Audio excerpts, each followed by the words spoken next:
జనగామలో ఉపాధి అవకాశాలు, ఉద్యోగ అవకాశాలు పెరగాలని జనగామ జిల్లా జేఏసీ జనగామ కోసం పోరాడింది. జనగామ కోసం పోరాడిన తర్వాత జనగామ జిల్లా ప్రభుత్వ కార్యాలయాల్లో ఏ పోస్ట్ కూడా జనగామ యువతకి ఇవ్వకుండా అది పక్కదారిలో వేరే జిల్లాల వారికి వాళ్ళ బంధువులకు అమ్ముకునే పరిస్థితి జనగామలో ఏర్పడ్డది. దాన్ని ఎవరైనా ఇక్కడున్న గెలిచిన నాయకులు కానీ ఇక్కడున్న నాయకులు కానీ అధికారులు కానీ పట్టించుకుంటారా అంటే ఒక్కరు కూడా పట్టించుకోలేదు. అప్పటికి కూడా జేఏసీ పోరాడింది. జనగామ యువతకే ఇక్కడ ఉద్యోగ అవకాశాలు ఇవ్వాలని చెప్పేసి ఎన్నోసార్లు కలెక్టర్ని కావచ్చు, మంత్రుల్ని కావచ్చు, ఎమ్మెల్యే గారిని కావచ్చు, అందరినీ కలవడం జరిగింది.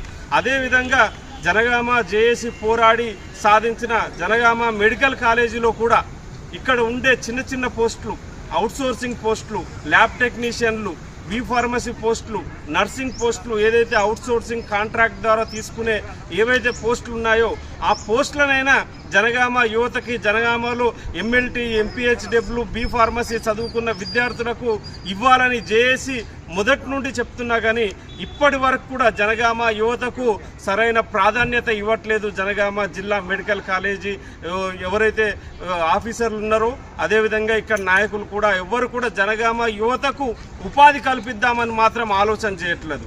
కాబట్టి మేము ఈరోజు జనగామ జిల్లా మెడికల్ కాలేజీ డీన్ ఎవరైతే ప్రిన్సిపాల్ గారు ఉన్నారో ఆ ప్రిన్సిపాల్ గారికి సంబంధించిన రిప్రజెంటేటివ్ను, ఇక్కడ సూపరింటెండెంట్ గారిని, అదేవిధంగా హాస్పిటల్ సూపరింటెండెంట్ గారిని కలిసి మీరు జనగామ యువతకే ప్రాధాన్యత ఇవ్వాలని జనగామ జిల్లా జేఏసీ తరఫున వారిని కోరడం జరిగింది.